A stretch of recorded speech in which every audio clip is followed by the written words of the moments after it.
এখানে আমি এই রেসিপিটা বানানোর জন্য 4টে মিডিয়াম সাইজের পেঁয়াজ এরকম একটু মোটা করে কেটে নিয়েছি। পেঁয়াজগুলো কিন্তু এরকমই আস্তে আস্তে রয়েছে, আমি কিন্তু ভেঙে দিইনি, এরকমটাই থাকবে, এরকম একটু চওড়া শেপের থাকবে, তাহলে আমার এই রেসিপিটা বানাতে সুবিধা হবে। এবার আমি এর মধ্যে দিয়ে দেব কিছুটা কাঁচা লঙ্কা কুচি, এক টুকরো রসুন বাটা, এক কুচি আদা বাটা, দিয়ে দেব স্বাদ মতো লবণ,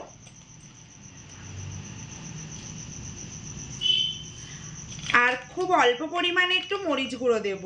মরিচ গুঁড়োটা কিন্তু এখন দিতে হবে, যে কোনো রান্নায় একটু মরিচ গুঁড়ো দিলে খেতে কিন্তু দারুণ লাগে। আর অল্প করে একটু হলুদ গুঁড়ো। এবার এর মধ্যে দুটো ডিম নিয়ে নিয়েছি, ফাটিয়ে দিয়ে দেব।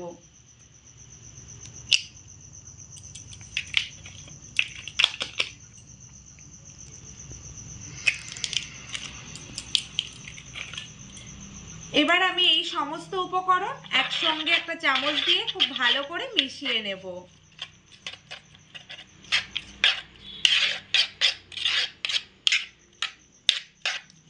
ডিম পেঁয়াজের এই রেসিপিটা বন্ধুরা অবশ্যই বাড়িতে একবারের জন্য হলেও বানিয়ে খাবে, খেতে কিন্তু জাস্ট অসাধারণ। মোটামুটি হাফ মিনিট মতো সময় নিয়ে এগুলোকে খুব ভালো করে মিশিয়ে নিয়েছি। এবার আমি পরের স্টেপে চলে যাচ্ছি। এখানে একটা পাত্রে 50 গ্রাম বেসন নিয়েছি। বেসনের মধ্যে কিছু মশলা অ্যাড করে দেব। প্রথমে দিয়ে দেব স্বাদ মতো লবণ, পরিমাণ মতো হলুদ গুঁড়ো, এবার দিয়ে দেব লাল লঙ্কার গুঁড়ো, দিয়ে দিচ্ছি খুব অল্প করে একটু জিরে গুঁড়ো, আর অল্প করে একটু ধনে গুঁড়ো। এই সমস্ত দিয়ে এবার আমি এটাকে শুকনো উপকরণকে খুব ভালো করে মিশিয়ে নেব।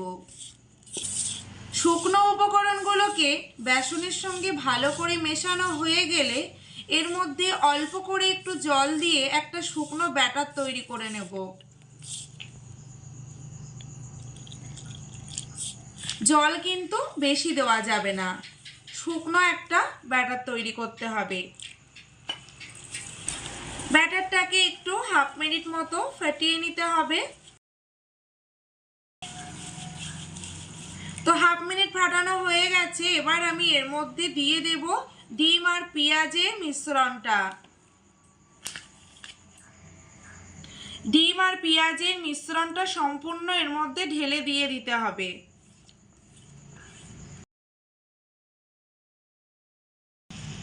এই রেসিপিটাতে যদি আপনারা মনে করেন তাহলে কিন্তু একটু ধনেপাতা কুচি দিয়ে দিতে পারেন। আমার হাতের কাছে ধনেপাতাটা নেই বলে আমি এখানে দিতে পারলাম না, দিলে কিন্তু খেতে আরও ভালো লাগবে। তো মোটামুটি 1-2 মিনিট হালকা করে একটু মেখে নিয়েছি সমস্ত উপকরণগুলোকে। এবার আমি উনানটা ধরিয়ে নেব।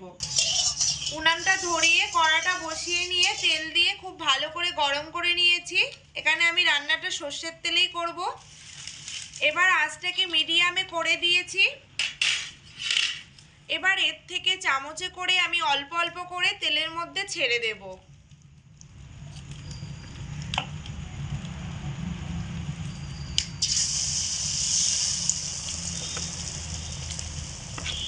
আমি এখানে দুটো করে দিয়ে একসঙ্গে ভাজবো।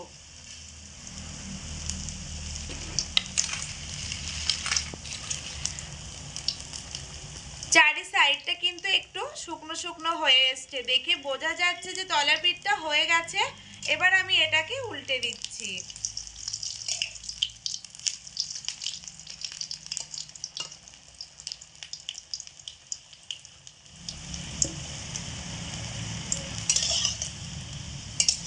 এবার তেল থেকে তুলে নেব।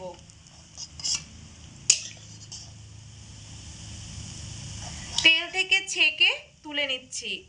এরকম লাল করে ভেজে নিতে হবে। একই তেলের মধ্যে এবার ফোড়নে আমি দিয়ে দেব অল্প পরিমাণে গোটা জিরে,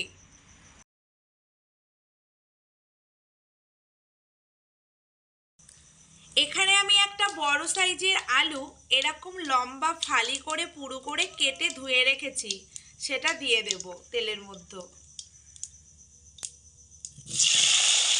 লবণ আর হলুদ দিয়ে আলুগুলোকে তেলের মধ্যে রেখে মিডিয়াম আঁচে একটু লাল লাল করে ভেজে নেব। আলুগুলো 4 থেকে 5 মিনিট সময় নিয়ে লাল লাল করে ভেজে নিয়েছি। এবার আমি এর মধ্যে দিয়ে দেব কেটে রাখা 2টো টমেটো কুচি।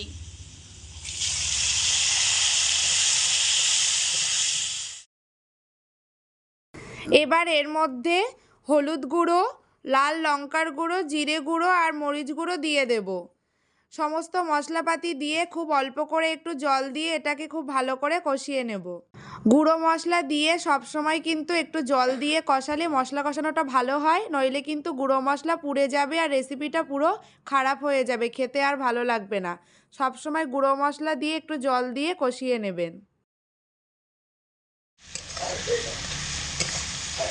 তো মশলা দিয়ে আলুর মধ্যে খুব ভালো করে জল দিয়ে কষিয়ে নিয়েছি। তো দেখুন মশলা থেকে কিন্তু তেল ছাড়তে শুরু করে দিয়েছে আর মশলার কালারটাও কিন্তু দারুণ চলে এসছে আর এর থেকে একটা সুগন্ধ বেরোতে শুরু করে দিয়েছে। এই মতো অবস্থায় আমি এর মধ্যে পরিমাণ মতো জল দিয়ে দেব।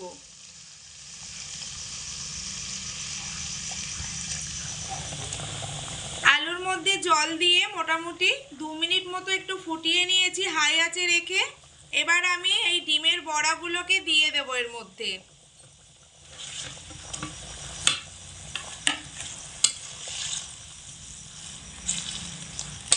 এবার এগুলোকে 3 থেকে 4 মিনিট হাই আঁচে রেখে ফোটালেই কিন্তু আমার রেসিপিটা পুরোপুরিভাবে তৈরি হয়ে যাবে।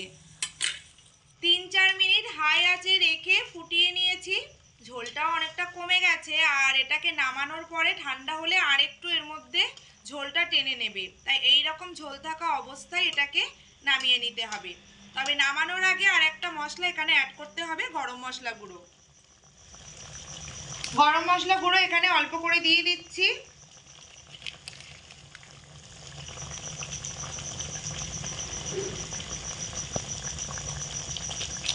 হালকা একটু নাড়াচাড়া করে দেব যাতে করে সমস্ত তরকারিটার মধ্যে মিশে যায়। বেশি নাড়াচাড়া করলে কিন্তু ডিমের বড়াগুলো ভেঙে যেতে পারে, হালকা একটু নাড়াচাড়া করতে হবে। গরম মশলা গুঁড়ো দিয়ে আর ফোটানোর কোনো দরকার নেই, হালকা একটু মিশিয়ে নেওয়ার পরে এটাকে নামিয়ে নিতে হবে।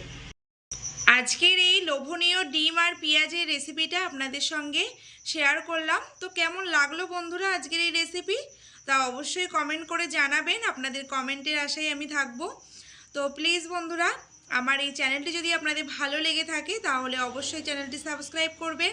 আজকের মতো এই পর্যন্তই, আপনাদের সবাইকে ধন্যবাদ জানিয়ে আজকের জন্য বিদায় নিচ্ছি। পরবর্তী ভিডিওতে আবারও দেখা হচ্ছে নতুন কোনো রেসিপি নিয়ে।